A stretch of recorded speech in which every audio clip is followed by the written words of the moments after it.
Ganz Deutschland starrt auf eine Bucht in der Ostsee. Es werden Namen vergeben, Timmy oder Hope. Fast im Stundentakt folgen die Updates, während im Netz die Hoffnung auf ein Wunder geteilt und immer größer wird. Aber was genau wird hier eigentlich beobachtet? Die Rettung? Oder das langsame Scheitern in Echtzeit. Während die Livestreams laufen, passiert im Hintergrund etwas völlig anderes. Die moderne Welt prallt gegen eine Naturgewalt und zieht den Kürzeren. Ein Bild, das eigentlich gar nicht in unseren durchgeplanten Alltag passt. Ein 15 Meter langer Buckelwal gestrandet im flachen Wasser. Ein Gigant der Ozeane festgesteckt in einer Pfütze aus Sand und Schlick. Er strandet erst in Timmendorf, wird dort mit Baggern befreit, nur um kurze Zeit später völlig erschöpft in Wismar wieder aufzulaufen. Eine schwere Hautentzündung, ein altes Fischernetz im Maul. Und am Ende stellt sich dann doch die eine Frage, wurde hier wirklich geholfen oder wurde das Problem einfach nur ein Stück weitergeschoben? Denn hinter all den Schlagzeilen steckt mehr als ein trauriger Zufall. Es ist diese echte wilde Natur gegen den Drang, sofort alles regeln zu wollen. Während die Drohnen oben scheinbar jede Bewegung und jeden Atemzug in Daten verwandeln, hat unten am Boden trotzdem keiner einen Plan. Die Leute stehen am Ufer, schauen zu und vergraben sich in ihren Berichten,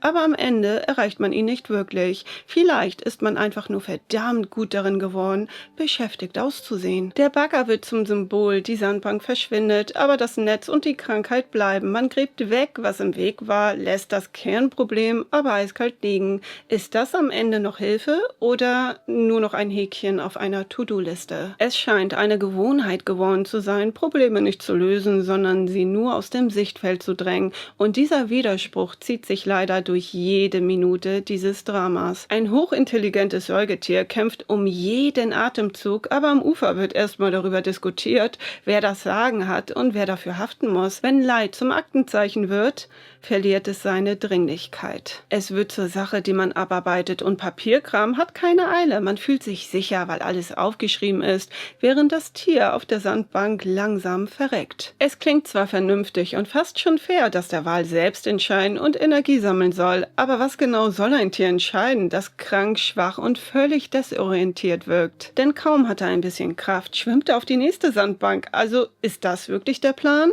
oder einfach nur eine Ausrede, weil sich niemand traut, die richtige Entscheidung zu treffen? Wenn man sagt, die Natur solle ihren Lauf nehmen, muss man selbst keine Verantwortung übernehmen. Man schiebt die Schuld auf die Biologie, um die eigene Ratlosigkeit zu verstecken. Man wartet darauf, dass die Natur das Problem löst, egal wie es am Ende aussieht. In der Natur gibt es keine Dienstwege, es gibt Leben oder Tod, aber in der Welt scheint es eine dritte Stufe zu geben, das Abwarten. Man nennt es Beobachten, damit es wie eine Tat klingt, aber Beobachten rettet niemanden. Es hält nur fest, wie es zu Ende geht. Besonders schräg wird es beim Blick auf die Uhr. Die Rettung endet, wenn es dunkel wird. Aber was bedeutet Feierabend für ein Tier, das gerade um sein Überleben kämpft? Die Natur kennt keine Schichten, keine Pausen, keine Zuständigkeiten. Die Behördenlogik schon. Aber würde dort ein Mensch liegen, würde niemand sagen, es ist zu dunkel, wir machen morgen weiter. Ein Dienstplan ist am Ende mehr wert als das Leben vor der eigenen Nase. Ein Problem hört auf zu existieren, weil die Schicht zu Ende ist. Das Mitgefühl wird abgeschaltet, sobald die Stechuhr klickt. Das Leid hört nicht auf zu pausieren,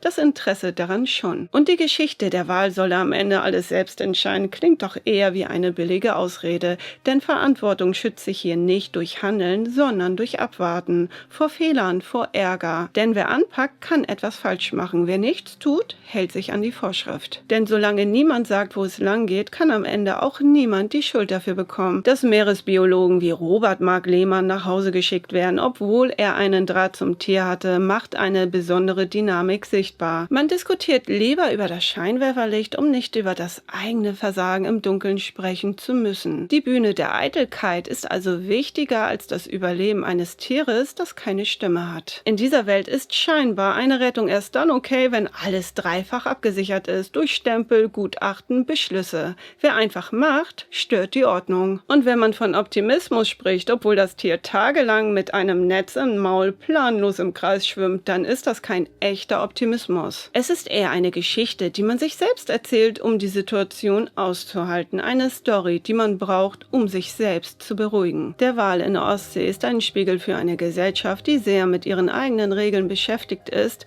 dass sie das eigentliche Ziel vergisst. Eine Welt, die alles messen, planen und im Griff haben will und genau daran scheitert, wenn irgendetwas passiert, was nicht in das Schema passt. Man vertraut lieber einem fehlerfreien Protokoll als einen mutigen Menschen.